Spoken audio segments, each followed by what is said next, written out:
ಈ ನಡುವೆ ಮಾಜಿ ಸಿಎಂ BS ಯಡಿಯೂರಪ್ಪ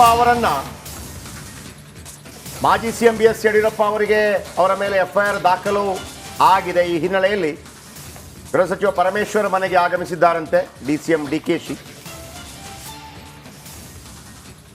ಪರಮೇಶ್ವರ ಮನೆಗೆ ಆಗಮಿಸಿದ್ದಾರೆ. ಸದಾಶಿವನಗರದಲ್ಲಿರುವ ಗೃಹ ಸಚಿವ ಡಾಕ್ಟರ್ G ಪರಮೇಶ್ವರ ಮನೆ ಅಲ್ಲೇ ಅಕ್ಕಪಕ್ಕದಲ್ಲಿದೆ ಅವರಿಬ್ಬರ ಮನೆ ಕೂಡ. ಪರಮೇಶ್ವರ್ ಜೊತೆ ಚರ್ಚೆ ಮಾಡಲು ಆಗಮಿಸಿದಂಥ DK ಶಿವಕುಮಾರ್ ಇದಕ್ಕೇನೇ ಬಂದ್ರ ಗೊತ್ತಿಲ್ಲ ನನಗೆ, ಆದರೆ ಮಾಹಿತಿಗಳು ಆ ಥರ ಬರ್ತಾ ಇದೆ. ಮಾಜಿ ಸಿಎಂ BS ಯಡಿಯೂರಪ್ಪ ಅವರ ಮೇಲೆ FIR ಆಗಿರುವಂತ ಹಿನ್ನೆಲೆ ಮಾತಾಡ್ತಾರೆ. ಸೇರಿಸ್ಕೊಂಡೆ ಮಾಡ್ಬೇಕಪ್ಪ.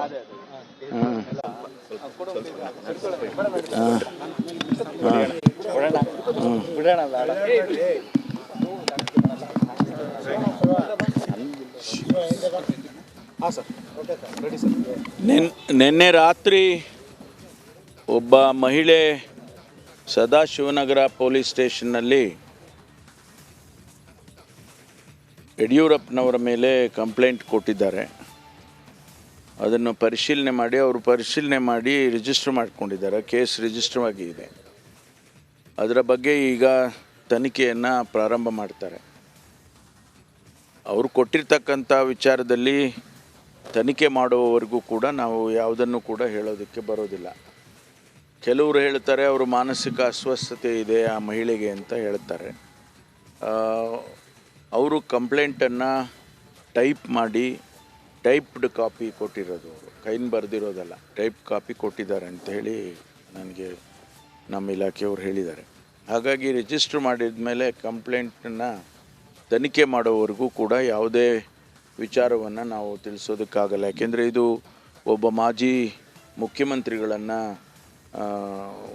ಅವರಿಗೆ ಸೇರಿರ್ತಕ್ಕಂಥದ್ದು, ಜೊತೆಗೆ ಒಂದು ಮಹಿಳೆ ಆಪಾದನೆ ಮಾಡಿರ್ತಕ್ಕಂಥದ್ದು. ಹಾಗಾಗಿ ಯಾವುದೇ ವಿಚಾರವನ್ನು ಹೇಳಬೇಕಾದ್ರೆ ಭಾಳ ಎಚ್ಚರಿಕೆಯಿಂದ ನಾವು ಹೇಳಬೇಕಾಗ್ತದೆ. ಮಾಹಿತಿಯನ್ನು ನಾನು ಇನ್ನೂ ಹೆಚ್ಚು ಮಾಹಿತಿಯನ್ನು ತೆಗೆದುಕೊಳ್ತೇನೆ. ತನಿಖೆ ಆಗೋವರೆಗೂ ನಾವು ಯಾವುದನ್ನು ಕೂಡ ಬಹಿರಂಗ ಮಾಡೋದಕ್ಕಾಗೋದಿಲ್ಲ. ನಾನು ಹೇಳಿದ್ನಲ್ಲ, ನಾನು ನೀವು ಹೇಳೋಕ್ಕೆ ಮುಂಚೆ ನಾನೇ ಹೇಳಿದ್ದೀನಿ, ಭಾಳ ಸೂಕ್ಷ್ಮವಾದಂಥ ವಿಚಾರ ಮತ್ತು ಒಬ್ಬ ಮಾಜಿ ಮುಖ್ಯಮಂತ್ರಿಗಳ ಅವರಿಗೆ ಸಂಬಂಧಪಟ್ಟಂಥ ವಿಚಾರ. ಹಾಗಾಗಿ ನಾವು ಸುಮ್ಮನೆ ಅದು ಇದು ಎಲ್ಲ ಹೇಳಲಿಕ್ಕೆ ಆಗೋದಿಲ್ಲ. ಸಂಪೂರ್ಣ ಮಾಹಿತಿಯನ್ನು ತಗೊಂಡು ತನಿಖೆ ಪ್ರಾರಂಭ ಮಾಡಿದ್ದಾರೆ. ಅದನ್ನು ಏನು ಬರುತ್ತೆ ತನಿಖೆಯಲ್ಲಿ ಅದರ ಆಧಾರದ ಮೇಲೆ ನಾವು ಹೇಳ್ಬೋದು. ಆ ಮಹಿಳೆಯ ಕುಟುಂಬಕ್ಕೆ ಏನಾದರೂ ರಕ್ಷಣೆ ಕೊಡುವಂಥ ಕೆಲಸ ಅದರ ಅಗತ್ಯತೆ ಇದ್ದರೆ ಮಾಡ್ತಾರೆ ಪೊಲೀಸ್ನವರು. ಅದು ಸಾಮಾನ್ಯವಾಗಿ ಒಬ್ಬ ಮಹಿಳೆಗೆ ಕಂಪ್ಲೇಂಟ್ ಕೊಡುವಾಗ ಅವರ ಹಿಂದೆ ಮುಂದೆ ಯಾರಾದರೂ ಅವರಿಗೆ ತೊಂದರೆ ಮಾಡ್ತಾರೆ ಅನ್ನೋದಾದರೆ ಅವರಿಗೆ ರಕ್ಷಣೆಯನ್ನು ಖಂಡಿತವಾಗಿ ಕೊಡ್ತಾರೆ. ಸಾಮಾನ್ಯವಾಗಿ ಆ ಕೆಲಸ ಪೊಲೀಸ್ ಮಾಡ್ತಾರೆ. ಅದೇ ಅದು ನೋಡೋಣ ಅಲ್ಲ, ತನಿಖೆ ಅಂತ ಹೇಳೋದು ಅದಕ್ಕೆ ಕಂಪ್ಲೇಂಟ್ ಕೊಟ್ಟ ಮೇಲೆ ಸತ್ಯಾಸತ್ಯತೆಯನ್ನು ಪ್ರಿಲಿಮಿನರಿಯಾಗಿ ತಿಳ್ಕೊಳ್ತಾರೆ. ಅದರ ಅಗತ್ಯತೆ ಬಿದ್ದರೆ ಕಾನೂನು ಪ್ರಕಾರ ಮುಂದುವರಿತಾರೆ. ಏಕ್ದಮ್ ಒಂದು ಯಾರೋ ಬರೆದು ಕೊಟ್ಟರು ಅಂದ ತಕ್ಷಣಕ್ಕೇ ಅದನ್ನು ಮಾಡೋದಿಲ್ಲ. ತನಿಖೆ ಮಾಡಿ ಅದನ್ನು ಹೌದು ಇದು ಸತ್ಯ ಅಂಥೇಳಿ ಅದನ್ನು ದೃಢಪಡಿಸ್ಕೊಂಡು ಆನಂತರ ಮುಂದಿನ ಕ್ರಮ ಮಾಡ್ತಾರೆ. ಅದರಲ್ಲೇ ಗೊತ್ತಾಗುತ್ತಲ್ಲ, ತನಿಖೆ ಮಾಡುವಾಗ ಉದ್ದೇಶವಾಗಿ ಮಾಡಿದಾರಾ ದುರುದ್ದೇಶವಾಗಿ ಮಾಡಿದಾರಾ, ನಿಜ ಇದೆ ಇದು ನಿಜ ಇಲ್ಲ, ಅವ್ರು ಯಾರೋ ಬಂದು ಅಸ್ವಸ್ಥರು, ಅವರು ಮಾನಸಿಕವಾಗಿ ಅದಕ್ಕಾಗಿ ಕಂಪ್ಲೇಂಟ್ ಕೊಟ್ಟಿದ್ದಾರೆ ಅಂತ ಒಬ್ಬರು ಹೇಳ್ತಾರೆ, ಇನ್ನೊಬ್ಬರು ಇನ್ನೊಂದು ಹೇಳ್ತಾರೆ. ಇದೆಲ್ಲವನ್ನು ಕೂಡ ತನಿಖೆಯಲ್ಲಿ ದೃಢಪಡಿಸ್ಕೊಂಡು ಆಮೇಲೆ ಕ್ರಮ ತಗೊಳ್ತಾರೆ ಕಾನೂನು ಪ್ರಕಾರ.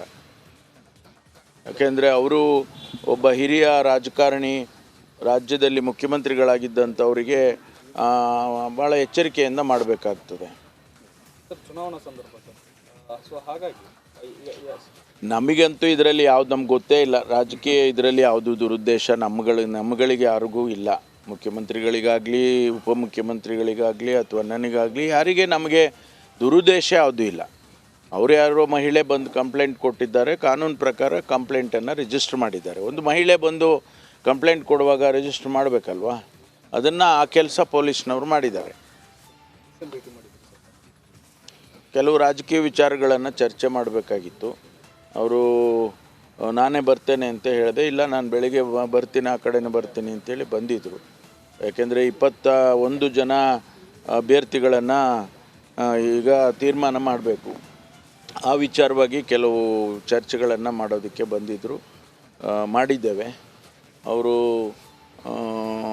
ನನ್ನ ಅನಿಸಿಕೆಯನ್ನು ಕೂಡ ಅವರು ತಗೊಂಡಿದ್ದಾರೆ.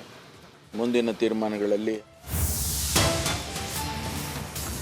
BS ಯಡಿಯೂರಪ್ಪ ವಿರುದ್ಧ FIR ದಾಖಲಾಗಿರುವ ಹಿನ್ನೆಲೆಯಲ್ಲಿ ಈಗ ಅವರು ಪ್ರೆಸ್ ಮೀಟ್ ಮಾಡ್ತಾರೆ ಅಂತ ಹೇಳಲಾಗ್ತಾ ಇದೆ. 10 ಗಂಟೆಗೆ ಸುದ್ದಿಗೋಷ್ಠಿಯನ್ನು ನಡೆಸ್ತಾ ಇದ್ದಾರೆ ಯಡಿಯೂರಪ್ಪ ಅಂತ ಹೇಳಲಾಗ್ತಾ ಇದೆ. ತಕ್ಷಣ ಜನಗಳ ಮುಂದೆ ಬಂದು ಬಹುಶಃ ಕ್ಲಾರಿಟಿ ಕೊಡ್ತಾರೆ ಅಂತ ಅನ್ಸುತ್ತೆ. ಪ್ರಕರಣಕ್ಕೆ ಸಂಬಂಧಪಟ್ಟ ಹಾಗೆ ಏನು ಸ್ಪಷ್ಟನೆ ಕೊಡ್ತಾರೆ ಅನ್ನೋದನ್ನ ಕಾದು ನೋಡ್ಬೇಕಾಗಿದೆ. ಈಗ 10 ಗಂಟೆಗೆ BSY ಮಾಧ್ಯಮಗಳ ಮುಂದೆ ಬಂದು ಪ್ರಕರಣದ ಸಂಬಂಧಪಟ್ಟಂಗೆ ಮಾತನಾಡ್ತಾರೆ ಅಂತ ಅನ್ಸುತ್ತೆ. ಡಾಲರ್ಸ್ ಕಾಲೋನಿ ನಿವಾಸದಲ್ಲಿರುವಂತಹ ಧವಳಗಿರಿಯಲ್ಲೇ ಅವರು ಅದನ್ನ ಕೊಡುವಂಥದ್ದು. ಆಮೇಲೆ ಸರ್ಕಾರ ಕೂಡ ಬಹಳ ಒಳ್ಳೆ ಸ್ಟ್ಯಾಂಡ್ ತಗೊಂಡಿದೆ. ಒಂದು ಮಹಿಳೆ ಬಂದು ಯಾರೇ ಆಗಿರಲಿ, ಅದು ಆಮೇಲೆ ವಿಚಾರ.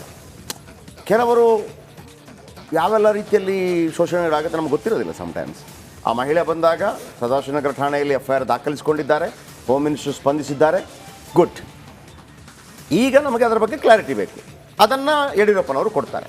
ಇಲ್ಲಿ ಇರುವಂಥದ್ದು ಬೇರೆ ಯಾವುದೂ ಅಲ್ಲ. ಫೆಬ್ರವರಿ 2ನೇ ತಾರೀಕು ತನ್ನ ಮಗಳ ಮೇಲೆ ಈ ರೀತಿ ಆಗಿದೆ ಅಂತ ಅವರು ಆರೋಪ ಮಾಡ್ತಾ ಇದ್ದಾರೆ, ನಂಬರ್ 1. ಆಮೇಲೆ ಒಂದು ಪ್ರಶ್ನೆಗಳು ಇಲ್ಲಿ ತನಕ ಮಾರ್ಚ್ 15 ತನಕ ಯಾಕೆ ಬಂತು ಒಂದು ಪ್ರಶ್ನೆ ಬರುತ್ತೆ, ನಂಬರ್ 2. ನಂಬರ್ 3, ಒಂದು ವೇಳೆ ಅಂಥ ತಪ್ಪುಗಳಾದರೆ ಖಂಡಿತವಾಗ್ಲೂ ಸರ್ಕಾರ ಮುಲಾಜಿಲ್ಲದೆ ಕ್ರಮ ಕೈಗೊಳ್ಳಬೇಕು ಅನ್ನೋದು ನಂಬರ್ 3.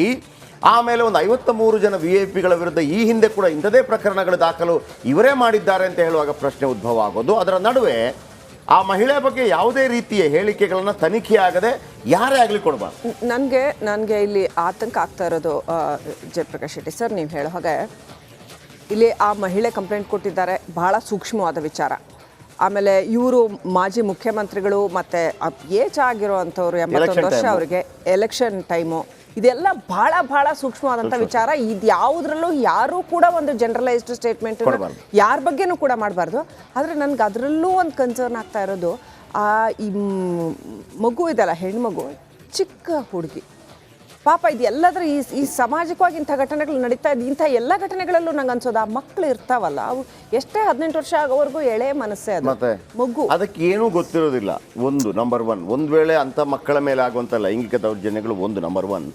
ಆಮೇಲೆ ಸಮಟೈಮ್ಸ್ ಅದನ್ನ ಅಲ್ಲ ಅಂತಾದ್ರೂ ಅದನ್ನು ಉಪಯೋಗಿಸ್ಕೊಳ್ಳೋದಿದೆಯಲ್ಲ ಆ ಮಕ್ಕಳ ಹೆಸರು ಹೇಳ್ಕೊಂಡು. ಅದಕ್ಕೆ ಏನು ಗೊತ್ತಿಲ್ಲ, ಸಮಾಜ ಏನು ನಡೆಯುತ್ತೆ, ತಂದೆ ತಾಯಿನೇ ಒಂದ್ ವೇಳೆ ತಪ್ಪು ಮಾಡಿದ್ರು ಅವಾಗ್ಲೂ ಪಾಪ ಅದಕ್ಕೆ ಏನು ಗೊತ್ತಿಲ್ಲ, ಆ ಮಗುದು ಏನು ತಪ್ಪಿರೋ. ಎನಿವೇ 10 ಗಂಟೆಗೆ ಧವಳಗಿರಿಯಲ್ಲಿ ಡಾಲರ್ಸ್ ಕಾಲೋನಿಯಲ್ಲಿರುವಂತಹ ಧವಳಗಿರಿ ನಿವಾಸದಲ್ಲಿ ಯಡಿಯೂರಪ್ಪನವರು ಅದರ ಬಗ್ಗೆ ಮಾಹಿತಿ ಕೊಡಲಿದ್ದಾರೆ, ಸ್ಪಷ್ಟೀಕರಣ ಕೊಡಲಿದ್ದಾರಂತೆ. ಒಂದು ನಮ್ಮದು ಭಾಳ ಕ್ಲಿಯರ್, ರಿಪಬ್ಲಿಕ್ ಕನ್ನಡ ಏನು ಹೇಳುತ್ತೆ ಅಂತಂದರೆ, ಎಂಥದ ಸೂಕ್ಷ್ಮ ವಿಚಾರಗಳು ಬಂದಾಗ ತನಿಖೆಗಳು ಖಂಡಿತವಾಗಲೂ ಆಗಬೇಕು.